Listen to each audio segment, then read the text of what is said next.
Well, good evening. I'm Doc Rock, and I have Beth Richardson, which I'm going to introduce in a minute here, on Lead and Achieve. And listen, I hope you had a good day. You know me, no bad days. Today is Triumphant Thursday. And so sit back, relax. We're going to learn some things. I'm going to learn some things because Beth is smart, and I love having people like Beth because I feel smarter.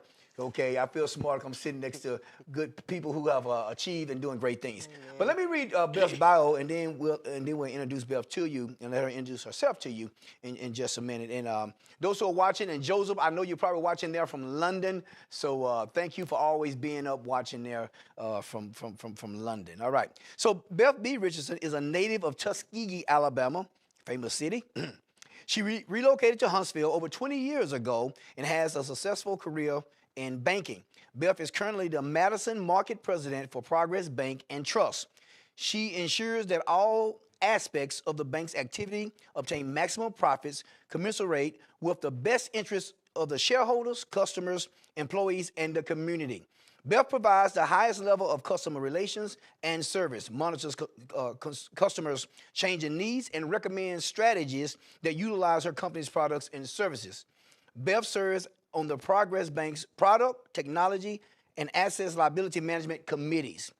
Her academic achievements include studies at Tuskegee University, Webster University, Huntsville Bible College, and Alabama School of Banking in Mobile.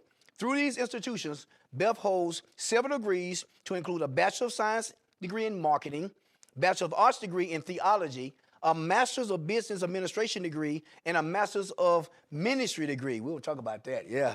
She is currently a candidate for a doctorate in ministry and biblical leadership.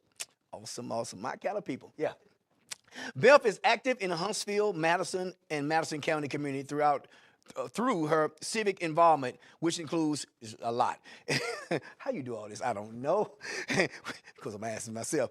Which includes serving on boards for the Huntsville-Madison County Convention and Visitors Bureau, Huntsville Hospital Foundation, Madison Hospital Advisory Board, Madison Hospital Women's Council, Healthcare Authority Board of the City of Huntsville, and Village of Promise. She is an active member of Committee 100, Delta Sigma Theta Sorority, Incorporated, and First Missionary Baptist Church. Beth is also a graduate of several leadership programs: Leadership Connect, Leadership Alabama Initiative, Impact Leadership, Leadership Huntsville, Madison County, and Leadership Alabama. So I'm part of the L30. What class you are with Madison? L21. L21. We're the ultimate class, okay? And then and Leadership Alabama. Leadership Alabama. Oh gosh, class 20. 20. Yes. I'm 30. I'm 10 years behind you and everything, okay? Gosh. And I'm younger. Younger. She is younger. Yes, she is. Absolutely. Her civic involvement has enabled Beth to positively impact education, politics, healthcare services, and economic development, and she is very involved in all those. Beth was a nominee for Outstanding Professional Women and Outstanding Volunteer Services through Girl Scouts of America, NA, and was recognized by the Huntsville-Madison County Chamber of Commerce as a 2010 finalist for Young Professional of the Year. In 2014, she was awarded the Excellence in Leadership and Service Award through the Madison Chamber and through Alabama A&M University. The Huntsville Hospital Foundation awarded her Trustee of the Year in 2015. Believes that her greatest achievements is knowing Jesus Christ, Amen, who makes all things possible. Mm-hmm. Beth has been able to serve people in Havana, Cuba, on her job and in her community through teaching biblical principles on breaking, and I like this, going to talk about this, on breaking financial bondage and building wealth, which is her mission. Mm-hmm. Each time she has made herself available to lead, God has surrounded her with ample support, love, wisdom, and guidance. As she understands more fully God's love for her, she becomes more aware of his great love for all people. It is this love that now compels her to live and serve others. Now, she didn't put this in her bio, but I'm adding it. Beth is the past chairwoman of BizPac and the current chairwoman for the board of the Committee of 100, yes, which is pretty powerful. Now, Beth, that's a lot, and I want to talk about some of this. But greet the people, and then I want you to just share where you came from and to where you are now, just in your own words. Yeah. Well, first of all, thank you for having me here. This is just a wonderful opportunity to get to come and share with you and share with the people in the community. I'm very honored to be here. As you mentioned, I am a native of Tuskegee, Alabama. So that's home of the Commodores, Lionel Richie. I enjoyed the fact of the way my parents got us to go to church on Sunday. They would tell us the Commodores are going to be there, so we got up to go. So we all grew up Episcopalians, and wonderful environment growing up in the community of Tuskegee. My parents were very, and they still are, very engaged in teaching us disciplines that we could live on and live by forever. And those kinds of disciplines you pass down from generation to generation. I've always been that good girl, though. I really have. I tried to be the mean girl, the bad girl, because growing up, I was always considered, and my nickname was Miss Goody Two Shoes, but in a good way, right? I've always been obedient. I've always followed the rules. And so when I got to high school, though, I was like, I want to be different. And that different wasn't really good, though. You know what I mean? Yeah, I know that story. Right. So, I got into high school and tried to skip school and, do some devilish things that didn't really cause me to, get into too much of a trouble. Tell you a story after you talk. Yeah. But I wanted to be different, right? And I realized later in high school that those were not the shoes that I was born to wear. I wasn't created to wear those shoes. Right. And so I had to learn how to embrace who God had created me to be. And that was really the beginning in high school, trying to figure out, who am I? Right. Why am I here? What is my purpose? And so went through that series through high school and college. And it wasn't until probably my junior year of college, I really started to say, this is me, and I love me. And that was the greatest gift I think I could ever give myself, was learning how to love me. Wow. Yeah. So just full disclosure, to be vulnerable, I was kind of that goody two-shoe boy and in trouble. Brandon probably watching now, my brother. He was like, Right, our children are watching, so don't tell too many. But so I was going to, and so I hung out with some guys trying to fit in, trying to be cool. I was kind of nerdy, so I played sports, so to equal it out, right? Sure. So I hung with some guys, and one morning they wanted to drink a little bit, and I partake of it. And I was in AP, I'll never forget it, I was in AP chemistry. Mr. Andrews, he'll tell you the story. And I did well in that class, right. Making A's. I made a 0 on the test. Oh, wow. Not a 50, not a 40. Not a 30. I made a 0 on the test, and so he gave the test back the next day. I think 2 days later, whatever. And he called me. He said, "Who you hanging with?" Oh, wow. And I said, "Well, I was with." Now I'm gonna call the people name. Don't do that. I won't do that. They know they are.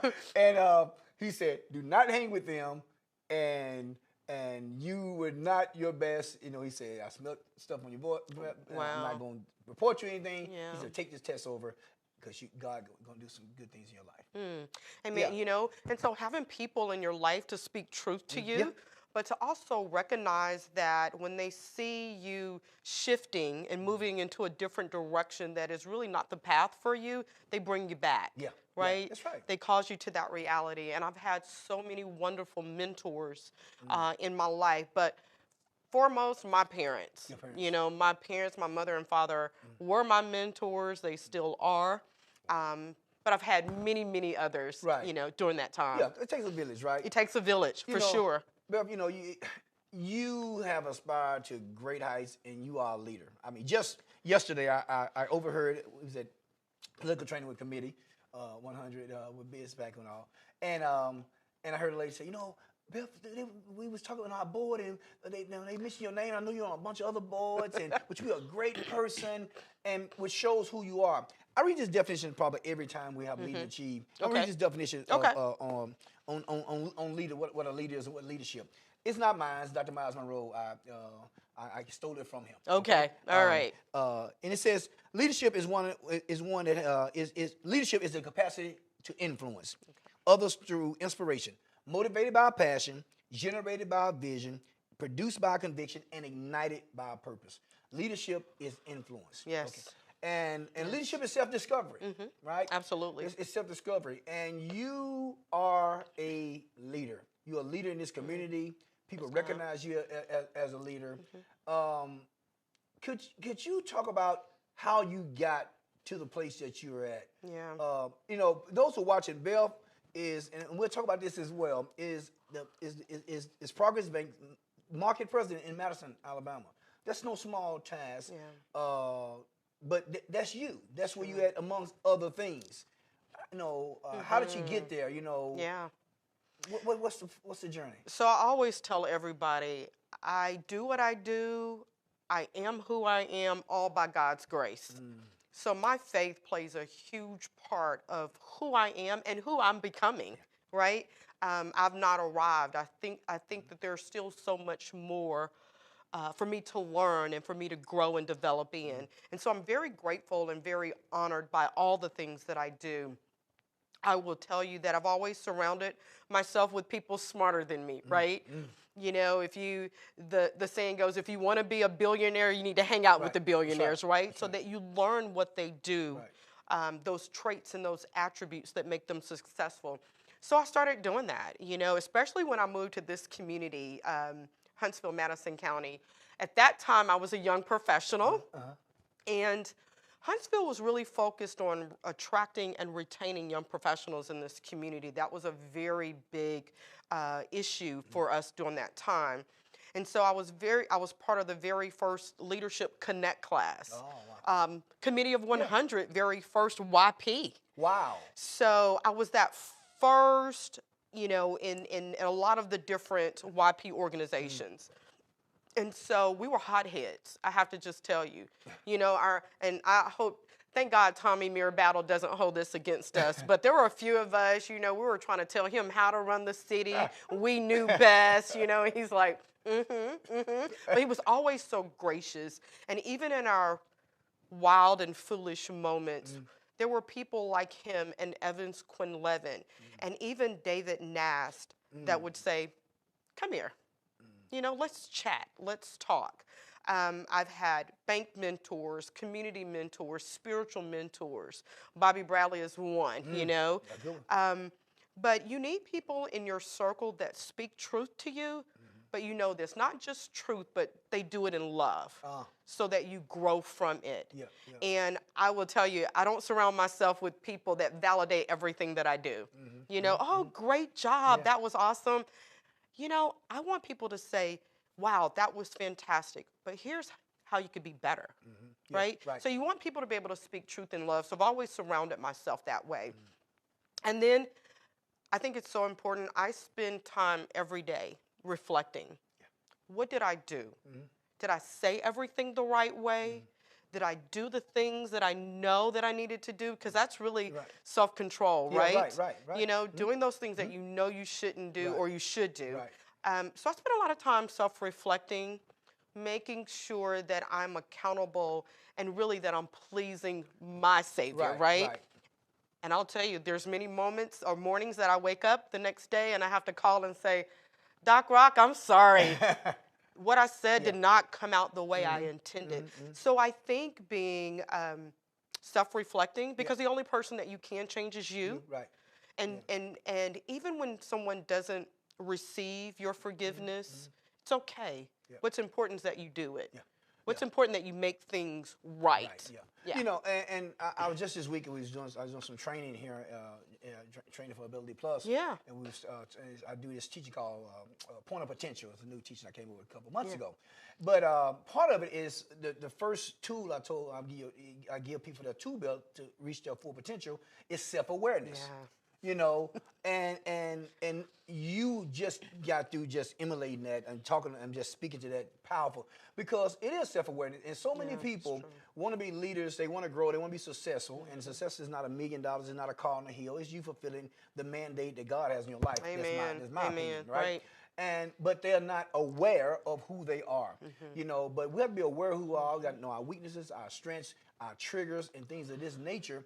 But what you said was so powerful is that you got people that you're accountable to, that speak into your life, Amen. and not all of them are just patting you on the back saying, "Good job, Beth." Right, right. We don't need that amen no, cheerleader kind of, no, right? no. Right. Because I tell people, and those I try to center myself who's around me, and those who are my mentors. I try to say, if you see me getting ready to run into a ditch, don't let me run in the ditch and kill myself. Then you're like, well, I started to tell you, I just didn't want to offend you. Right. Don't offend me to the hill. Right, right. Right? Absolutely. But But go ahead. you say another point though that I think we have to make people comfortable with giving us that kind of feedback, because there are people that'll get offended Yep. when you try to enhance whatever portion of their life. And so I always want to make sure that I posture myself to be able to receive and hear what someone is trying to tell me. Yep. And so being an active listener Yeah. makes for good leadership. So many of us want to just talk and talk about our experiences and rather just be a good listener. So I've learned over time just to sit back and listen. I don't have to know it all. I don't have to be the smartest person in the room. No one goes at life alone, right? No. Right. And those that do, we find it to be very painful. So it's good to have a circle of influence. It's good to have people that are in your corner, you know, that will support you through the good, bad, and the ugly. Yeah, that's right. That's right. You know, I do a talk called "What Winners Do." Leaders that win what they do. Leaders that win what they do. And one thing is they are purpose driven. Yeah. They're purpose driven. And so I want to ask this question in relation to you being purpose driven, because there's no way in my mind, and I may stand correct when you talk, but there's no way in my mind that you got to where you at and going to where you're going to be without being purpose driven. This is Black History Month, right? You are an African American female banker. Yeah.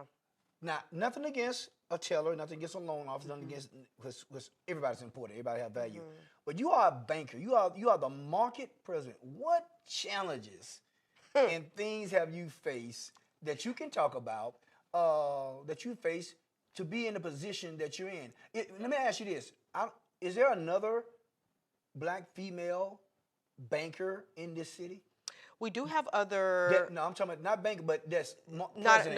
market president. No. No, you are the only one. I'm the only one. Yeah. I mean, we talking about in the largest, region, Madison County. Okay, you're Right. the only one.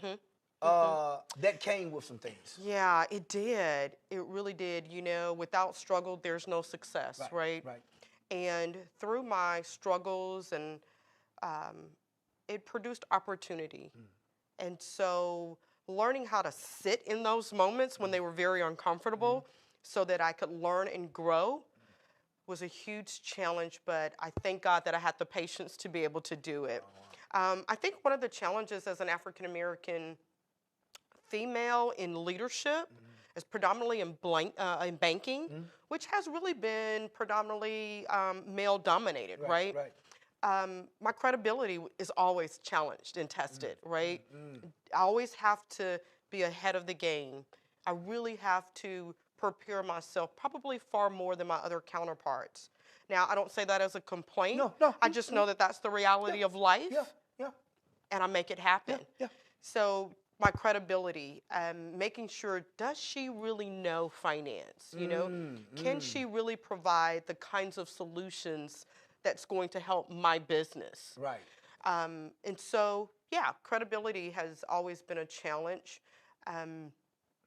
Sometimes when people see me, they're like, "Are you the same person that I just spoke with?"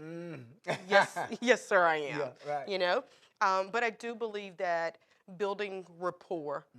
You know, I'm a firm believer that I don't have to pretend to be something that I'm not. I am who I am. What you see is what you get, right? I'm the same way. I try to be the same way whether I'm home or in public. And that is being, number one, true to myself so that I am able to be true to the people that God will place in my path. And really just sharing. I take the time, I'm probably, and I get this compliment all the time, you really explain things to me. You really walk me through the process. And I think that is what helps to make me successful because it is very challenging.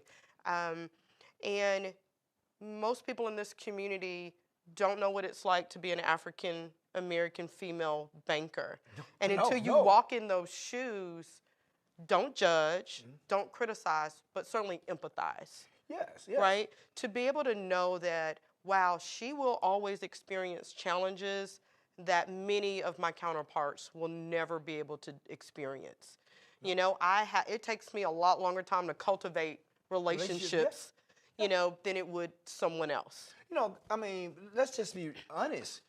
When it comes to people's money, Yeah. and personally and business wise, I mean, people get very, you know, not suspect, but they fine tune looking into what's going on, right? Sure, You know, and they ask the tough questions, and to win that trust that, okay, I got millions and multi-millions and upward to, you know, for you to, I'm entrusting on your advice, I'm entrusting on your services. That's no small feat. You know, it reminds me of a Maggie L. Walker, who was that great banker back in the 30s, right? That, you know, even when other banks were shut down, her bank stayed open. Black female, Yes, right? right. I mean, so I thought about her today in retrospect of you coming tonight, because she proved that you can do it. Absolutely. You know, and I'm sure that you proved that. And you got to prove yourself over and over again. I never forget my first job, full time, when I graduated from engineering school. I was working for GM, and I graduated from a really good school, engineering school. Sure. And we in the room and we discussing a problem, and I kind of spoke on a solution at the beginning of the meeting, and no one heard me. I mean, no one. It was like I wasn't there. It was like, you know, I was. I can relate. Yeah, I can relate. You no know. one heard me. Right. And then I don't know. It was later on in the meeting. This is about a 2-hour meeting. Later on in the meeting, a gentleman said the same thing I said. And everybody like, yes, yes. and I want to say, whoa. I said that Right. over an hour ago. And then, but I learned, and it came back to me what we grew up with. My mom and all said, you got to work 10 times harder. You do. And that's not a complaint. That's not knocking Right. anybody or anything. But it's persevering. Right. You know, even you know, when things are difficult. That's what perseverance is. And Keep going when it's difficult. And let's be real about the stereotypes. You know, it's no secret African Americans struggle as a culture financially. Yes, absolutely. Right? Yeah, let's talk about that. We Yes. were never taught good financial stewardship. To be truthful, most of us were never really taught No. true financial stewardship, but because the culture has been so suppressed for many years, really financial stewardship and learning how to be a good steward of your resources, it's a challenge. You know, I'm passionate when you talk about, I've always been passionate about money. I watched my grandmother, my grandparents leave the kind of legacy, financial legacies that they did for their children. My parents, it's amazing to me, their financial current situation, knowing their jobs. And I had to start reflecting, like, how did they do that? One of the things that we know well to do is how to be generous, right? Right. We've always been able to share and give, even if it was our last. Yes, right. And we've been blessed because of that, right? So that's a wonderful legacy, generosity that we have in the African American community. The Federal Reserve in 2021, so just last year, 78% of Americans are living paycheck to paycheck. 78%. 78% of Americans. Now that number is far higher for people of color. And so probably a few years ago, I started having clients come into the financial institution and, you know, wanted to borrow $1,000 here to pay rent. And I'm like, if I've got to lend you money to pay rent, we've got a bigger issue. And I really started understanding, how would God want us to steward our resources, right? There's more than 2,000 scriptures in the Bible about financial stewardship. You all listening? I hope you're listening. More than 2,000. And so God is really, He's laid it out. There's a blueprint in terms of how we should steward the resources. Doesn't matter how much money you make, but it does matter what you do with the money that you make. That's right. That's right. And so I was so passionate about this. I just started teaching and sharing. And those who were willing to listen, wow, to see them today, debt-free, including a home, being able to leave a legacy, no student loan debt, Wow. it blesses me. So, Wow. so my vocation and my ministry have collided. Wow. And so I really mentor and coach biblical financial stewardship, sound principles that lead not just to financial freedom, but to financial abundance. Wow. Now, it's interesting. This week, I did 6 classes on point of potential. And then in every class I say, what other things would you like to see taught? Yeah. And in 3 classes, they mentioned financial literacy. Yeah. And so I would like for you to come and teach. Sure, love to. And there's so many resources. And one thing about it is I always try to start with a financial autobiography. What's your experience been like with money? You know, what's been passed down from one generation to the next? Because it's so important as we talk about truth is to really embrace our truth and not to be ashamed of it. Right? It may be where we find ourselves today, but it's not where we need to be or where we're going to be going forward. It's that we have to analyze the past so that we know how to prepare for the future, right? It's just self-awareness when it comes to money. Absolutely. I always say a lot of times, we want more money, but we want more money to consume and not more money to save, to invest, and to give. And to give, right? Absolutely. And we have to learn that. And we have struggled. And I mentioned this to someone the other day. You can have a PhD, okay, and still not know about money. Still not have financial literacy. That's right. Because generally in our colleges, they're not teaching it on the level of you personally and what to do with it. Right. And so many people have no clue. I was thinking, and I didn't grow up with someone teaching me on finances. I learned most of it on my own. That's right, trial and error. Trial and error. And I was thinking, I made pretty good money graduating and being an engineer. Sure. Won a whole lot of engineers. That was my color. That's right. Really wasn't. Right. And I did pretty well. But if I would have knew about money like I knew about engineering. Yeah. Oh, where would I be right now today? Yes. That don't mean it's over, because it's not over for you or me or anyone else. We can start right now and do some of those principles that you're talking about even right. So tonight. it's important, I think, to show as we pass down this legacy of financial stewardship is to teach our children, bring them in on the conversations. And so I'll never forget this. My daughter, and everybody knows how much I adore her. Yes, you do. And she's doing well, y'all. She's modest. The daughter's doing very well.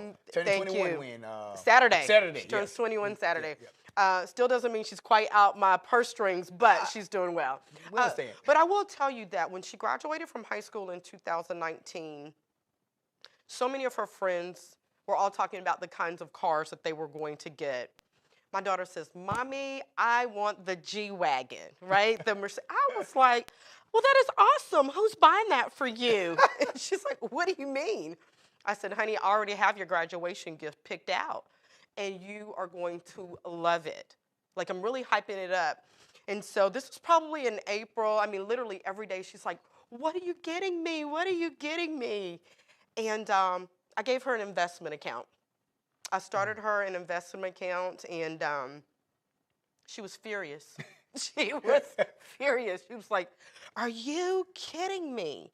And I'm like, "Honey, you're not going to thank me today, but I promise you down the road, you're going to thank me for this gift. This is the best gift that you would ever receive from me." Long story short, we're in year 22. I set her up with a financial advisor that could teach her, because it's hard for your children to listen to you, right? Oh, yeah, absolutely. So I set her up with someone who had very similar principles to mine. He meets with her every year to go over her portfolio. He sends her the pies, and the little wonderful gifts at Thanksgiving and Christmas. But I'll never forget, a couple of months ago, she sent a snapshot of her investment account. And she said, "I am now a multi-thousandaire." Oh, multi-thousand, I love it. I thought it was so adorable because at that moment she really started connecting, right? And so the greatest gifts we could give our children are not those material things, but those things that will be able to help them with life, right? Help them Right. to steward their resources. So she has her checking account, her savings account, and her investment account. I'm doing the same with my niece and nephew, you Wow. know? So it's great when you want that G-Wagon, you'll buy it yourself and hopefully you'll pay cash for it, Absolutely, right? absolutely. Those who So, are watching, we will have Q&A. So if you have some questions, please put them in the chat. I'll be looking at it in just a minute, and we'll try to answer some of those. And so go ahead and do that now if you have some questions. If we miss your question, if I don't get to it, if I don't see it, do not get me, okay? I'm Doc Rock, and I love you. but that's so true. Delayed gratification, right? yes, Something absolutely. that we many people have not learned, but that we need to learn. Now, Beth, you are the chairwoman of the Committee of 100. Wow. Now, John Allen has been on here before, and we talked about the Committee of 100 and talked about what he's doing, what they're doing, what we're doing, and trying to do with North Huntsville and all those type things. But can you just share your plight in Committee 100? What is Committee 100? Sure. And because it's just refreshing and great to see you there, and it didn't happen overnight. You put your time in. I mean, you biz pack, because sometimes with people now, and that's not knocking anyone. We join the organization today, and we want to run it tomorrow, but it just don't work that way. It doesn't work that way. You've got to put your time in. You have to prepare for those kinds of leadership roles. You have to be a good steward. You have to listen. You have to engage yourself. But I think preparation is the key. So you remember earlier I said that I was the very first Committee of 100's YP group. Right. And I actually chaired the YP group before, but that was a moment where I was listening. I was learning, really trying to understand the organization. What's the mission of the organization? And Committee of 100 is filled with senior level executive CEOs of companies and organizations throughout our community. Not just Madison County now, we're branching out, Yes. into Limestone and Morgan County. But you're right, I prepared myself. I wasn't anxious, and I never really sought for this position. Okay. Right? It was, I wanted to be a good steward right where I was. Right? I feel like if you're good in your current position, people will see that. But so many of us, when we're in this position, we're always trying to get there rather than being effective here. Right. So I had to be effective right where I was. That's powerful there. That's powerful. Yeah, because a lot of people not there. I ain't gonna cut you off. Yeah. But so many people, they're doing a job, and not doing it completely, not doing it 100%, but doing just enough that they don't get reprimanded or whatever, because they're looking at something else. We have to maximize where we at. Right here. Maximize where you at. That's right right here. there. That's Right here. I remember when I was CEO of Ability Plus. I was not looking to be CEO whatsoever. Right. My job was to make the CEO look good and the company look good. That's what I did. That's what I concentrated on. Yeah. I was not like, okay, in so and so years. We have vision out, and maybe we get a chance to talk about that. But I was going to maximize where I was right then. Absolutely. And that's so important. If Yeah. you're faithful over a few, That's right. you can That's be right. ruler over much. That's right. That's right. And so I left the YP group and was asked to join the BISPAC board, which is the political action arm of Committee of 100, and we engage in local leadership or elected positions. And so I served on BISPAC 12 years 12 years. before I was asked to chair. 12 years. I was but I loved it. I loved every Well, minute it's of my it. first year, 12 years. Well, I hope you don't have to wait 12. But you know what? When I was there, I loved being there, right? I loved learning about the whole political side of it. So it was a really political awareness for me, learning about how the school board functions and the type of leader that you need in that role, learning about city council and the type of leadership you needed in that role. And so I never, ever thought or even aspired to do that. So when I was asked, I was completely humbled and honored. Wow. You just serving. So you served 12 years because you were serving. You weren't trying to be something. Because you're already something. You're already. I said I love me. I love me, right? Yeah. But I wasn't looking for that thing to define me. Right. Right? I didn't have to be chair to feel like I was something of value or I could bring value to the organization. Again, I'm completely aware of my gifts and my talents, and I embrace that. And so when the opportunity presented itself, it was wonderful. And I'll tell you, the BizPac board the last 2 years, as much as they thought I did well for them, they were good for me. Wow. Right? They encouraged me, they applauded me at the end, and then lo and behold, here I am chairing Committee of 100. And I say that to say I started as a YP, but again, preparing myself for such a time as this, Right. and waiting, right? And waiting, Because delayed gratification. because right. sometimes you can jump out there too soon, That's true. and you make all kinds of mistakes. That's And true. so it's having patience to wait and be good where you currently are. So when it comes to BizPac and which is a PAC, what helps people and helps give money to those who are running for offices and also provide other resources and information. Sure. Which I'm learning myself this year, and it's great. I'm having a great time. But when it comes to politics, and we're in a very tumultuous, very polarizing time when it comes to politics.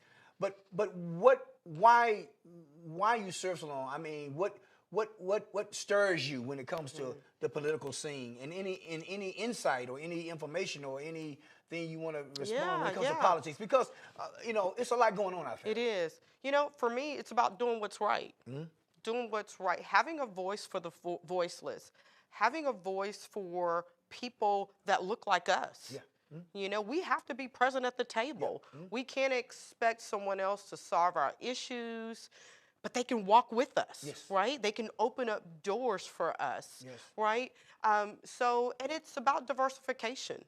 If we're going to be a committee of 100 that truly embraces the community and be a voice for issues, then we have to have community represented.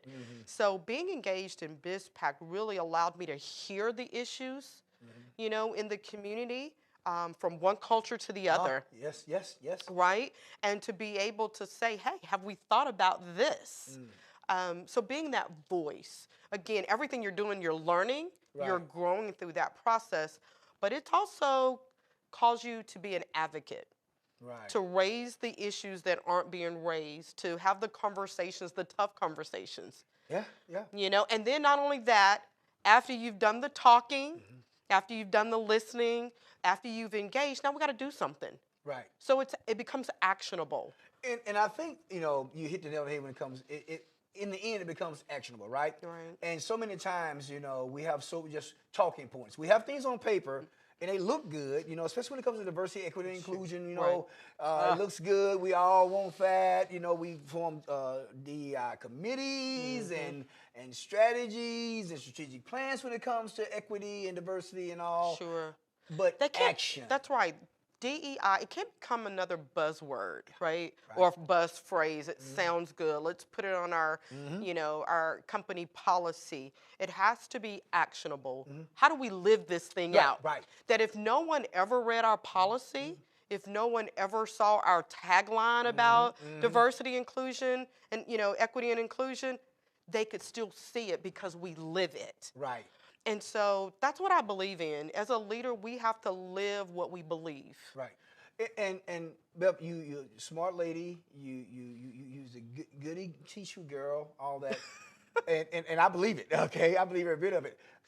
But I know there have been times that people have mistaken your meekness for weakness. Yes. And I don't give specific examples that you want to, but I know that the lion in Elizabeth.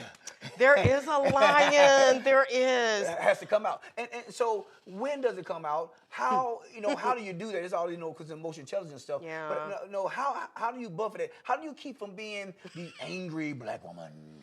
You know what? I really work on that every day, because what may be someone else's passion is perceived as anger.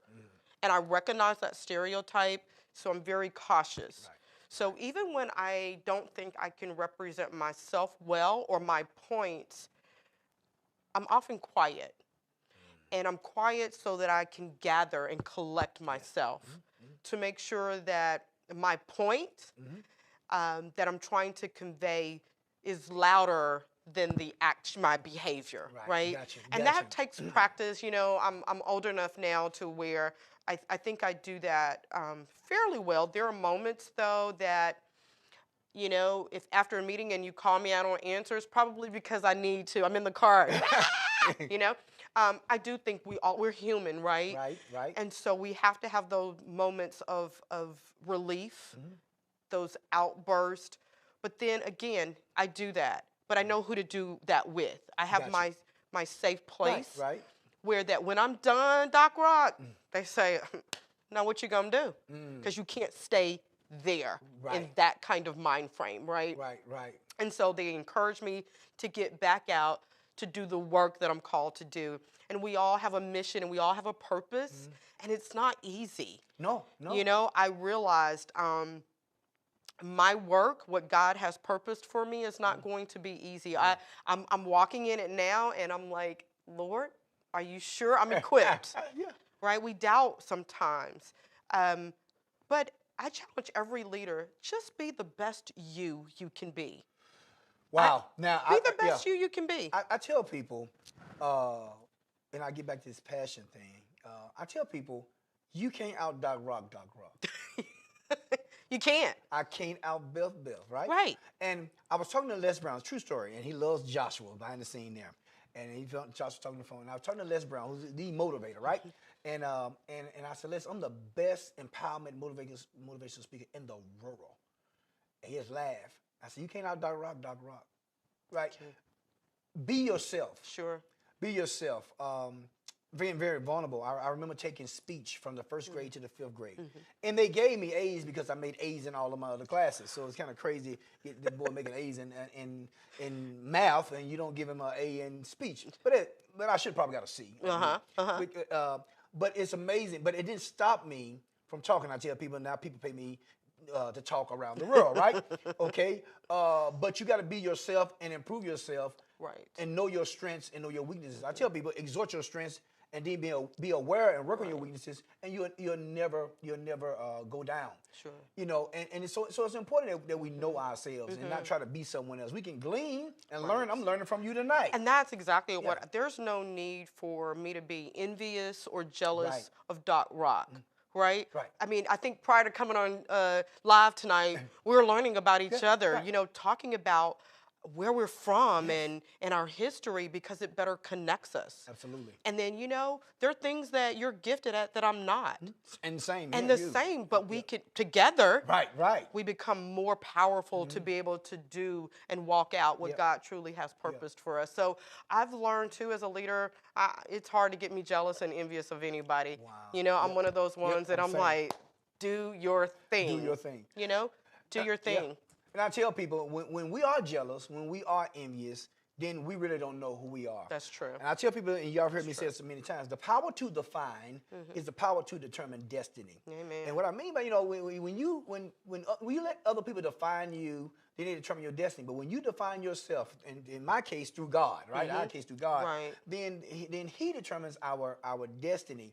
And when we don't know who we are, then we tend to be jealous, envy. What about me? Why not me? And all those things happen.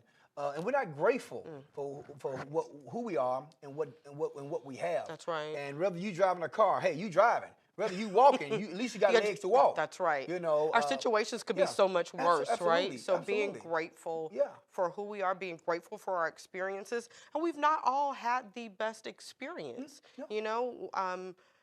But the experiences that we have had, they shape us and they mold us to become the people that we are. I just choose to be happy. I just choose to live in freedom.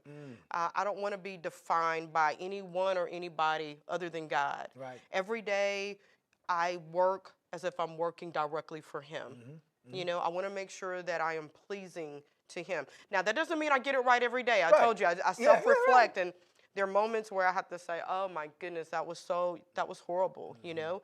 But I also want to be a good example to the people who do watch. Right. I was at the hospital. I as mentioned, I serve on their board, and I literally was walking across the hall, and there was a lady who I didn't realize was watching, and she ran up to me and kind of scared me a little bit because I didn't really see her. And she goes, "I'm sorry." She goes, "You look really lovely." She says, "But you have to be somebody important at this hospital."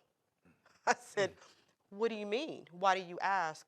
She said, "Ma'am, the way you carry yourself, the way you walked from that end of the room to this," she says, "I know you're somebody, if nothing else, but a child of God."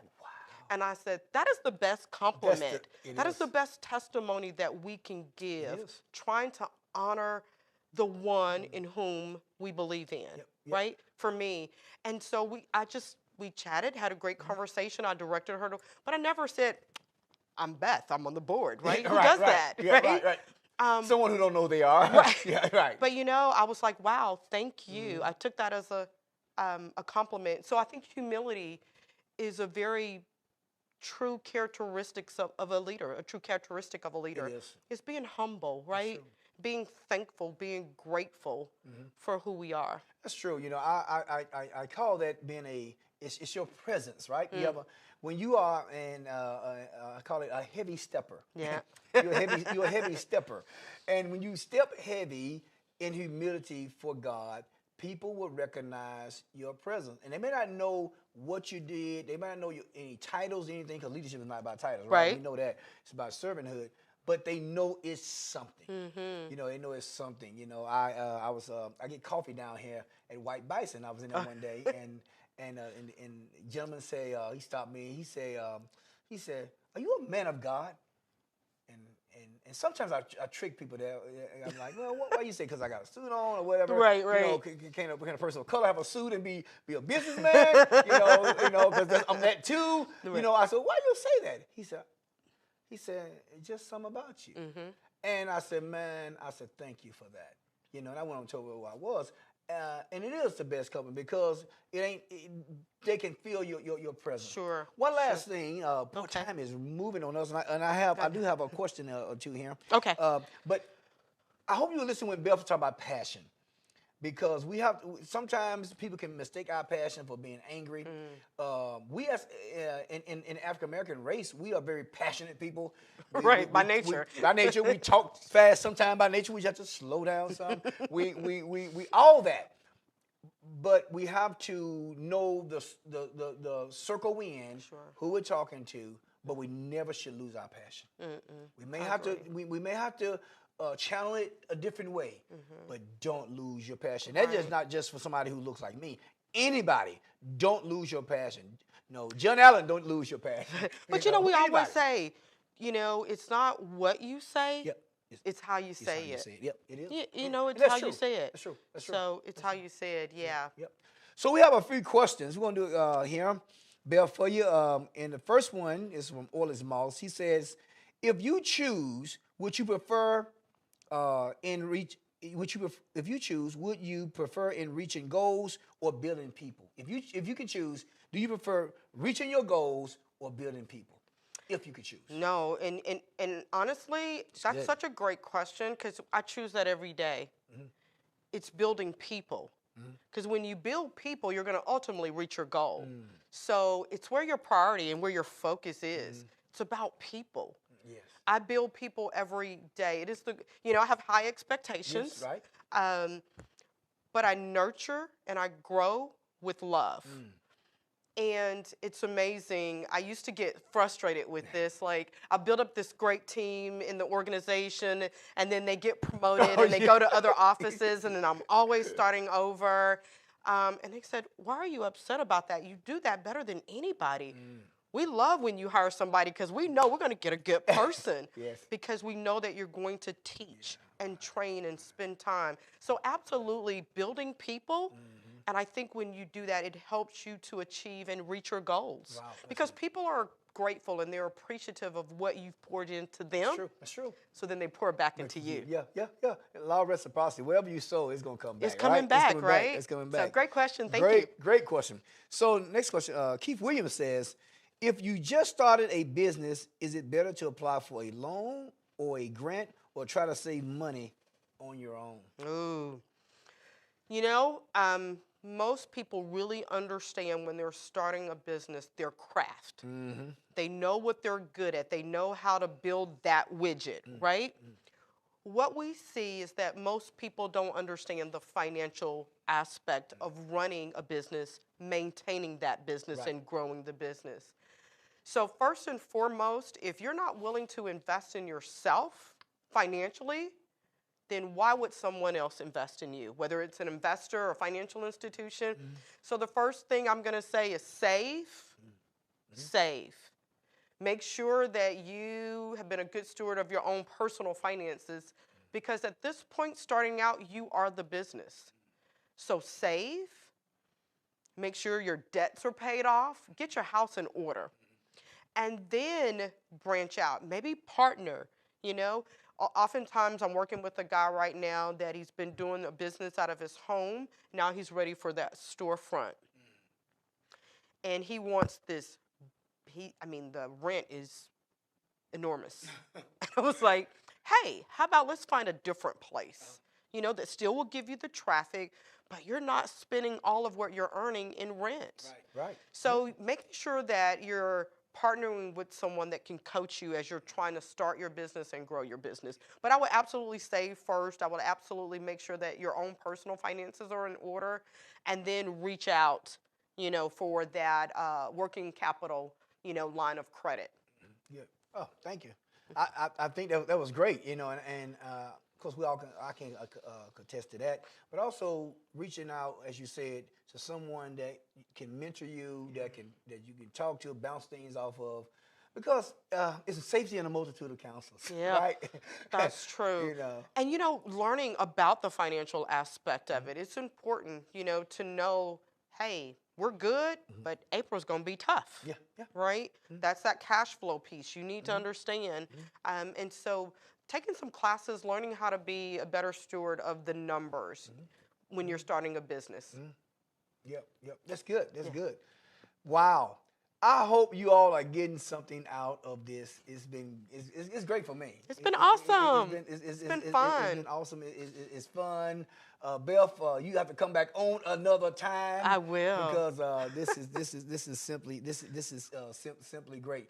Final comments. Any shout outs to anybody out there before we leave tonight? You know what? I want to just shout out to my entire village, and I don't want to call names because I know I'm going to leave somebody out. But when I moved to this community 20 years ago, David Nass gave me my first job. Evans Quinlevin has been an amazing mentor. Again, my family, my friends, all of my friends, y'all know, my little text clicks, we encourage each other as women in leadership in the community. I absolutely stand on the shoulders of literally every person that's touched my life in a good or negative way.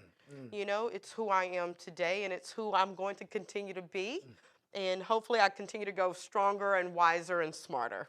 Well, that's awesome. Well, Beth, I want to thank you for coming on. I want to thank you for what you're doing in our great community. Yeah. We're living in one of the greatest communities in the country, and we're growing by leaps and bounds. We need more leaders out there, more people who are willing to sacrifice, as you do, all the time on a daily basis, for us to go from good to great, as Jim Collins said. Yes, absolutely. And we are ready to go there. So, hey, you out there, you be blessed. I'm Doc Rock, I'm your friend, but I want you to pursue your goals and your dreams. Be all that you can be. Remember, you are who you are under pressure. You're going to have pressure situations. It's just going to tell you who you are, how you need to grow, and where you need to go, okay? And remember, no bad days, bad minute, bad hour. Bev just told you all the stuff she's doing. Okay, she can have no bad day.